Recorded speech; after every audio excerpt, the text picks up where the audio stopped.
अजब रमा राघवची जोडी। मी आणि रमानी गिरीश सरांशी बोलायचं ठरवलं होतं। त्यांच्या पायाला झालेली जखम बघून आम्ही तो विषयच काढायचा टाळला। आई कितीही प्रयत्न केला ना तरी आमच्या लग्नात येणारे अडथळे काही संपतच नाहीयेत ग। डोकं पथीर व्हायला झालंय।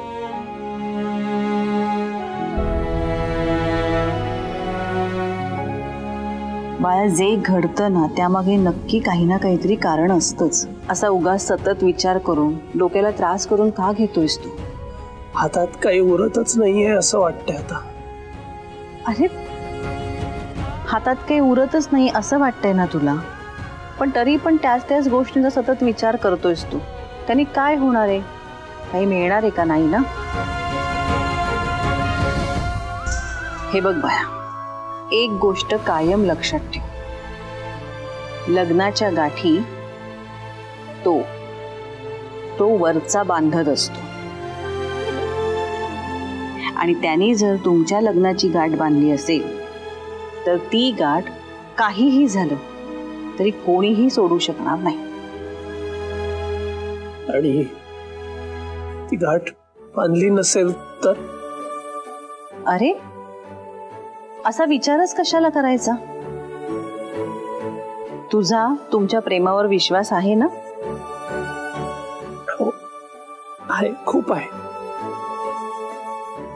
मग झालं तर। मनात विश्वास असेल ना तर अर्धी लढाई तू इथेच जिंकला असं समज। थँक्यू। तुझ्याशी बोलून ना आता खरंच खूप शांत वाटतंय। असं वाटतंय की जगात देव आहे आणि तो माझ्या आईच्या रूपात माझ्या पाठीशी खंबीरपणे उभा आहे।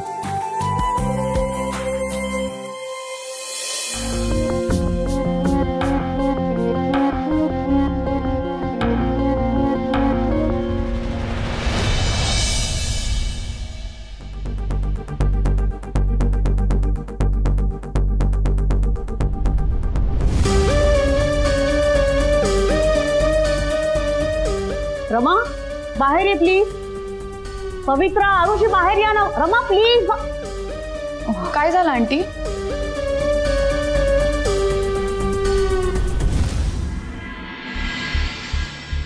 लावण्य, ते काय झालंय? गिरीश आल्यावर ना त्याला रमा राघवबद्दल कसं सांगायचं आणि मग गिरीशला घेऊन त्या पुरोहितांकडे जाऊन त्यांची समजूत कशी काढायची, हे सगळ्याचं प्लॅनिंग मी व्यवस्थित केलं। पण आता काय करायचंय? आय मीन गिरीशची तर ही अशी अवस्था आहे। गिरीश बरा कधी होणार? मग आम्ही पुरोहितांकडे जाणार कधी? त्या सगळ्यात वेळ निघून गेली तर ते गुरुजी राघवचं लग्न त्या अश्विनी बरोबर लावून द्यायला मागे पुढे बघणार।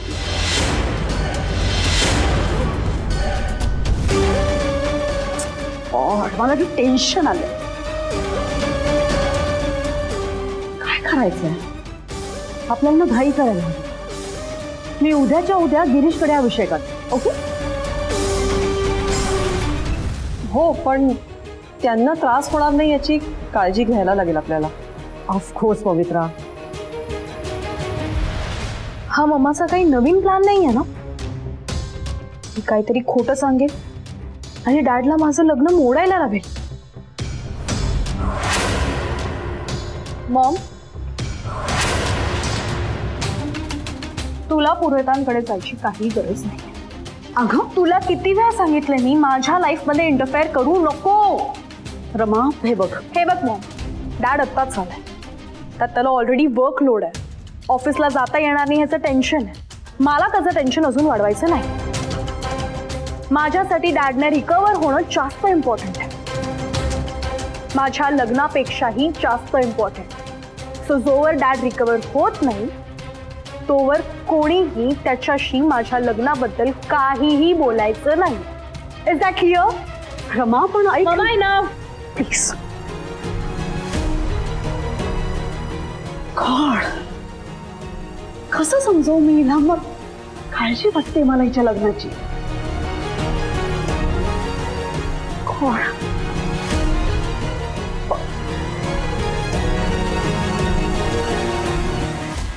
मला हेच तर हवंय. यालाच रिव्हर्स सायकोलॉजी म्हणतात माय डार्लिंग. मी गिरीशशी बोलूया म्हणाले आणि तू लगेच त्याला विरोध केला. परफेक्ट.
वक्रतुंड महाकाय सूर्यकोटि समप्रभ निर्विघ्नं कुर्वे देव सर्वकार्येषु सर्वदा.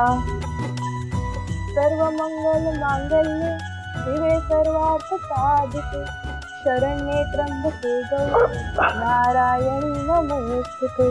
सर्वमंगल मांगल्ये शिवे सर्वार्थ साधिके. पूजा अर्चा आपल्या घरात चालली?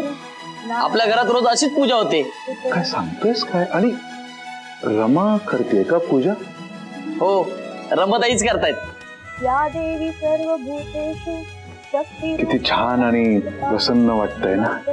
नमस्तस्यै नमस्तस्यै नमो नमः. या देवी सर्वभूतेषु स्वातिरूपेण संस्थिता.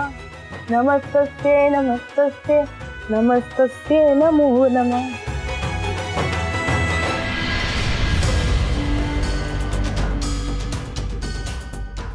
नो वे. शेवटी रमाने त्या पुरोहित घरातलं पूजेचं हे सो कॉल्ड कल्चर या घरात आणलं. राघव, नैवेद्य दाखवून दे.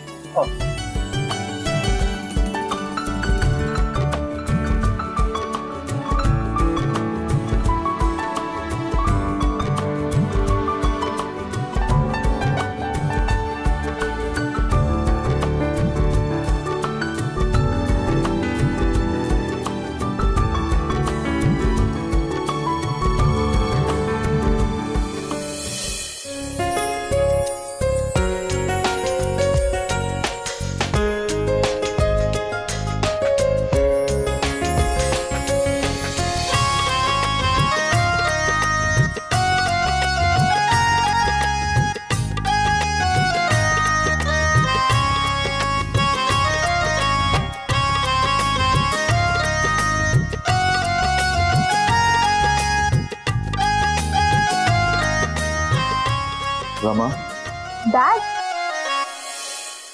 अरे तू एकटाच कसा आला रूम मधनं बाहेर? तुझं पाय ओके का? एकदम व्यवस्थित आहे. माझी लाडकी कन्या माझ्यासाठी देवाकडे प्रार्थना करत होती ना, मग पाय सुधारणारच. हे मात्र अगदी खरं आहे. असं म्हणतोस? बरं ठीक आहे, मग आता तू बघच तुला कसं फिट अँड फाईन करते मी ते. नक्की ना? रमा, तुझ्यातला हा ड्रास्टिक बदल खूपच शॉकिंग आहे माझ्यासाठी. म्हणजे प्रेमात माणसं बदलतात असं ऐकलं होतं मी, पण आज प्रत्यक्ष बघते. वंडरफुल माय डार्लिंग.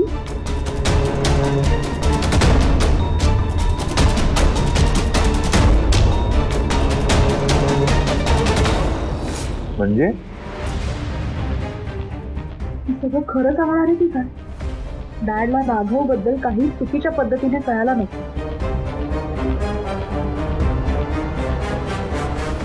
नाही, म्हणजे व्हॉट आय मीन इज, ती पुरोहितांकडे गेली तर त्यांच्याकडून तिला खूप प्रेम मिळालं ना, आणि त्या प्रेमामुळे आपली रमा बदलली. अरे डॅड, तू ये ना प्लीज, पायाला जास्त स्ट्रेस देऊ नको. ये बस तू. सावकाश.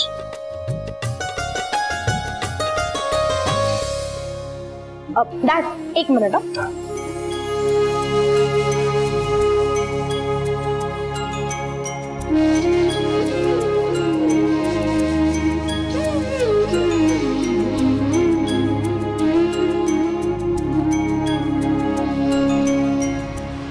नाही नाही नाही नाही, आय मीन मी नंतर घेते.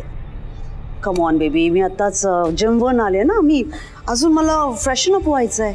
मी घेईन नक्की. Okay, I promise.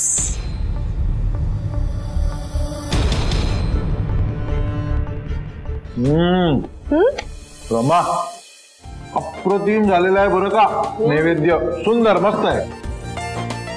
Thanks dad. मी सकाळी लवकर उठून बनवलाय प्रसाद.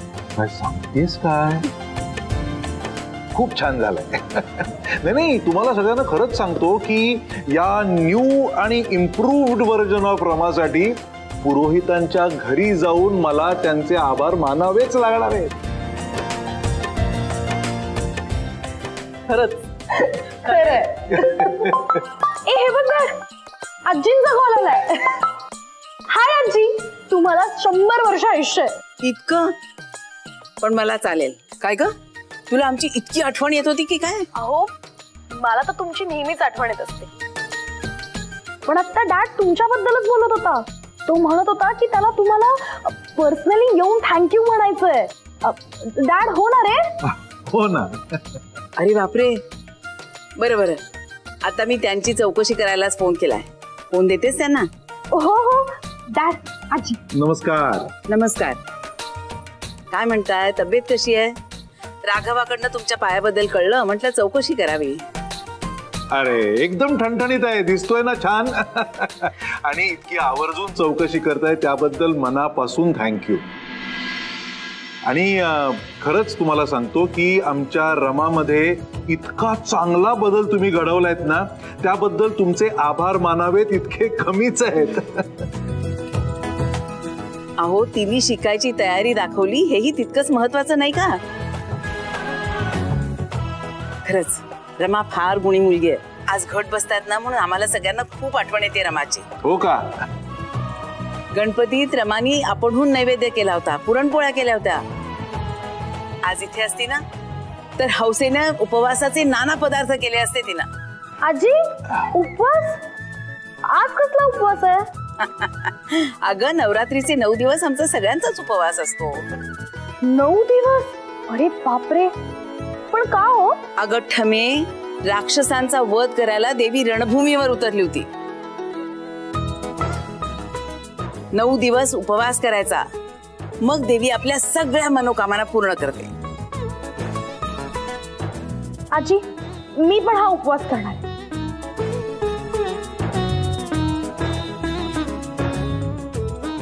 तेही पूर्ण 9 दिवस. काय काय? कर बाई कर. तू काय ऐकणार आहेस का कोणाचं? करशीलच.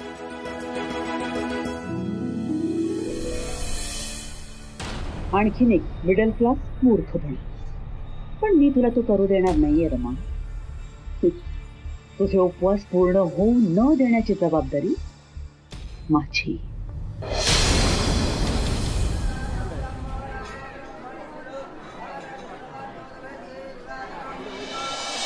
आजी, मी श्रुती आणि अश्विनीला सांगितले ते येत आहे. दादा काही आलेला नाहीये नेहमीप्रमाणे, आणि आबाई अजून आलेले दिसत नाहीये. खरं काही म्हण शालिनी, सगळे घरी आले ना तरी ठमीची आठवण आल्याशिवाय काही राहत नाही. म्हणजे तयारीमध्ये आपल्या सगळ्यांभोवती पिंगा घालत राहिली असती, प्रश्न विचारून विचारून भंडावून सोडला असतं आपल्याला. हो ना आजी, अगं ती इथे नाहीये, पण तरीही उपवासाचं खूळ तिच्या डोक्यात आहेच. होत का? नाही, तिला कितीही समजावायला गेलं ना तरी ती उपवास करणार म्हणजे करणार, ऐकणार नाही. अश्विनी, तू बरोबर म्हणतेस. आपण इथे आहोत तरी आठवण मात्र ठमीचीच.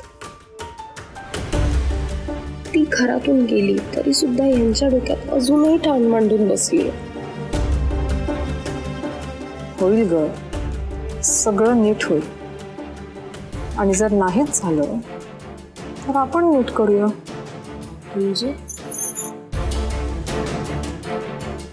म्हणजे काही गोष्टी या घडवून आणाव्या लागतात. आता या घटाचंच बघ ना, जर यात धान्य टाकलंच नाही तर ते उगवेल कसं?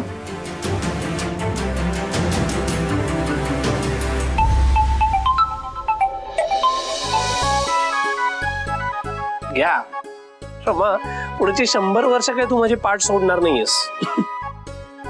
म्हणजे अगं आजीने आता जस्ट तुझी आठवण काढली आणि लगेच तुझा फोन आला. हो, तसंही मी आजींसाठीच फोन केलाय. जरा त्यांच्याकडे फोन दे ना, मला अर्जंट काम आहे त्यांच्याकडे. बरं बरं, मी काय तुझ्या आणि आजीच्या मध्ये येत नाही. घे. हा काय गठमे, काय म्हणतेस? आजी ऐका ना, हा जो उपवास आहे त्याचे काही रूल्स आहेत का? म्हणजे काय खायचं, कधी खायचं, काही स्पेसिफिकेशन असतात का? आणि ऑल्सो पूजा पण करायची असते का? अगं हो हो हो, जरा दमानी घे, जरा सावकाश विचार प्रश्न. तर पूजा केलीच पाहिजे असं काही नसतं.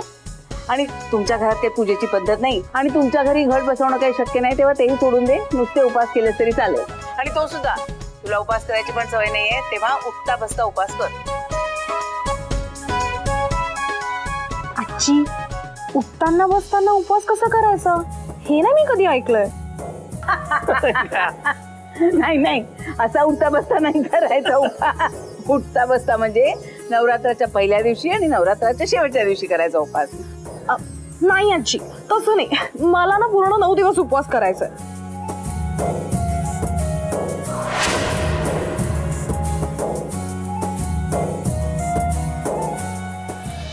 असं म्हणतेस? बर, दिवसभर उपवास कर आणि रात्री जेव. तुझं पहिलंच वर्ष आहे ना, परत दिवसभर सुद्धा पूर्ण उपाशी राहायची गरज नसते. दूध आणि फळं घेतलेली चालतात. आणि रात्री हलकस जेव. अगं तसं तुला महत्व सगळं सांगितलंच आहे ना काल मी. आता नवरात्रात इतर कोणकोणती व्रत करतात आणि ती कशी कशी करतात याच्याबद्दल सांगते, ऐक. आजी, एक प्रश्न विचारू? हे सगळे व्रत आणि उपवास केल्यानंतर आपली इच्छा पटकन पूर्ण होते का हो? अगं ठमे, किती घाई तुला. नाही पण खरं सांगू, घाई तर मला पण आहे. तुझी मनोकामना लवकरात लवकर पूर्ण होऊ दे. तुझी इच्छा तीच माझी इच्छा ना. तू राघवाच्या नावाने उखाणा घ्यायचा आणि मी तो माझ्या नाचुनेचा उखाणा म्हणून व्हायरल करायचा, हो की नाही?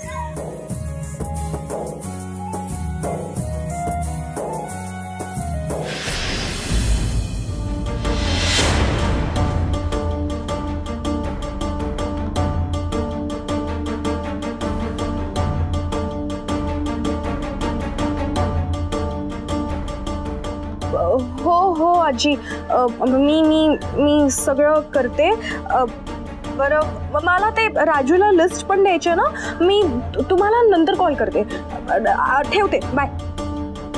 मला बरं चाललंय, म्हणजे या घरात माझं कोणी काही ऐकायचंच नाही असं ठरवलंय.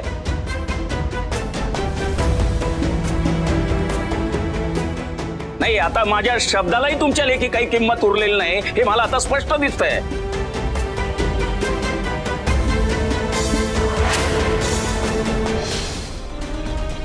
हो ना आबा, माझ्या सुद्धा लक्षात येत आहे. आतापर्यंत ह्या घरात तुमचा शब्द शेवटचा होता, पण आता तुम्हाला काय वाटतं त्यांनी कोणाला काही फरकच पडत नाही. हे सगळं रमाचं कारस्थान. मी सगळ्यांवर काय जादू केली काय माहिती. श्रुती, थांब शालिनी, आता मलाच बोललं पाहिजे. श्रुती, बोलण्यापूर्वी नीट विचार करत जा. लहान तोंडी मोठे मोठे घास घेतले ना तर पचत नाहीत बाळा. आणि गजानना, आजही या घरातली माणसं तुझाच शब्द प्रमाण मानतात. पण याचा अर्थ असा नाही की तू त्यांच्यावर बंधनं लादावीस आणि तरीही त्यांनी ती प्रमाण मानावी. आई, मी हे सगळं स्वेच्छेने करतो का? पण माझा नाईलाज झालाय. आणि हे सगळं मी जे काय करतोय ते आपल्या कुटुंबाच्या हिताचा विचार करूनच करतोय ना. आई, घरातल्या घरात असे तट पडायला लागले तर घर फुटायला वेळ नाही लागणार. गजानना, घरातल्या सगळ्यांच्या मताचा तू आदर केला असतास ना तर घरात असे 2 तट पडायची वेळच आली नसती. आपली मतं दुसऱ्यावर थोपून कुटुंब बांधून ठेवता येत नाही गजानना. आणि जर घरात भिंत उभी राहणारच असेल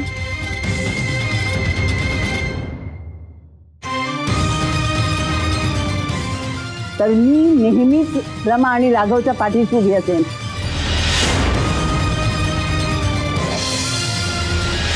हे सगळ्यांनी लक्षात ठेवा.